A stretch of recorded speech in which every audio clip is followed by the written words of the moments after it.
Marriage. When I was, I don't know, 8, I ran around constantly with toilet paper on my head. Fashionable? Not so much. But the stuff made a mean veil. I mean, what little girl doesn't dream about her wedding day? The dress, the hair, Madonna as your maid of honor. Yeah, like I said, I was 8. But the most important part of that dream was always the prince standing next to you. The gorgeous, kind, adoring prince whose job was to love you forever. Not pelt you with threats to keep that ring on your finger. Sometimes, though, there really is a prince. And he really is handsome and kind and adoring. And happily ever after isn't just a dream, but a reality within your reach. Until it's not. Because a choice was made. Which choice exactly, you're not sure, but you do know it can't be undone.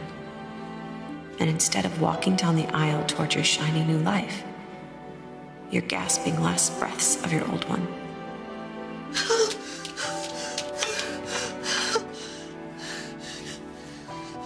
But don't get me wrong, it's not all dark and depressing.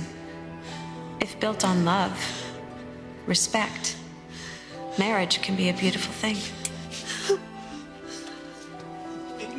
A comforting thing. The only thing. Love, honor, protect. Sounds easy enough, right? But what happens when your prince, the one who promised to love you, honor you, protect you, becomes the thing you need protection from?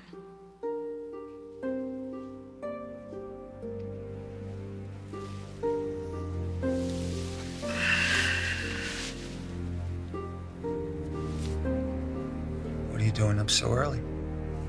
Never too early to start a new day. And I'm fired up to start mine. Did you get any sleep? Some. Not in our bed. I woke up several times. Your side was empty. You'd be surprised how comfy that chair is. Can't keep going on like this, Rylee. Like what? Running on empty. You know, I got you something. Maybe it'll lift your spirits. What is that? This isn't happening. Here. What's wrong? Are you kidding me?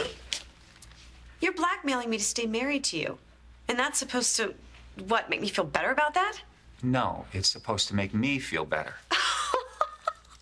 Holding bogus evidence over my head. That must be really rough on you. You think this is easy for me? I think it's sick. I hate having to do this. You don't have to do anything. You could end this insanity right now if you wanted to. But you can't, can you? Okay, you know something? You have selective memory. Do you realize that?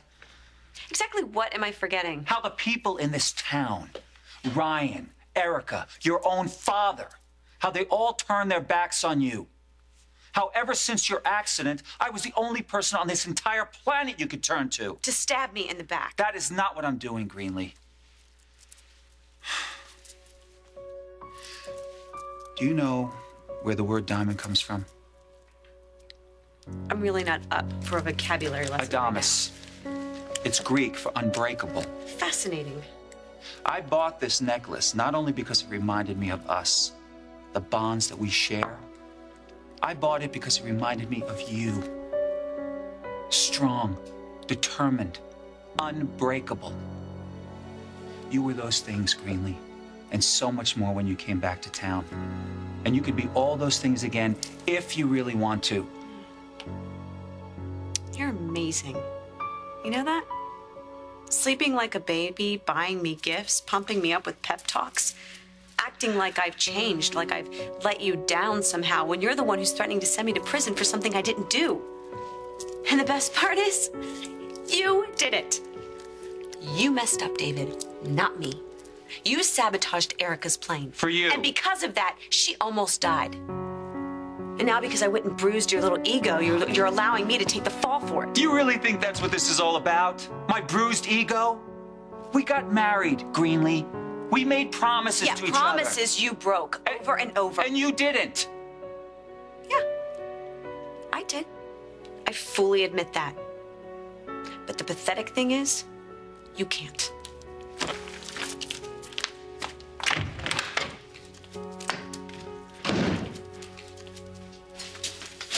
Oh, hey, what? Hey, what do you think you're doing? What I do every morning, going to work. And you've got that meeting with the mayor about your suspension. Now, you've already rescheduled it once. So you won't be surprised when I reschedule it again. Angela, you're pregnant.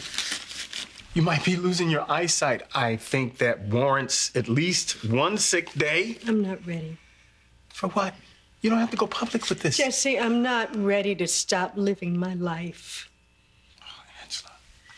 Jesse, I won't treat patients. I know better than that, but I can still do some good from an administrative perspective. I don't doubt that, but... Look, someone needs to keep David in check. You know, for once, I don't care about David. I don't care about the hospital.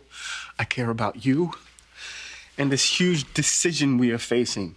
Your health versus the baby.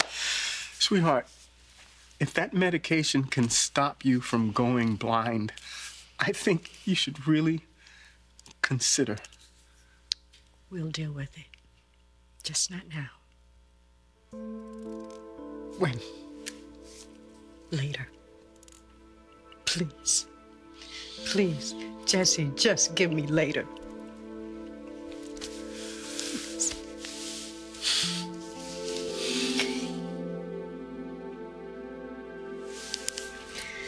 Okay, so, are you going to drive me? Or am I going to take a cab?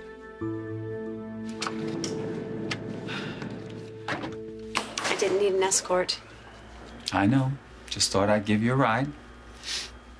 Maybe you should get one of those leashes. You know, the ones that extend out really far, tricking the dog into thinking that it's free, and then bam, surprise! One press of the button. I think it's the one under your thumb. I get it. Yeah. Pretty sure you don't. I'm not trying to hover over you, Greenlee. No. Or control you. Mm-mm. Just won't let me out of your sight. It's called being supportive. Job well done, David. I'm really feeling the love.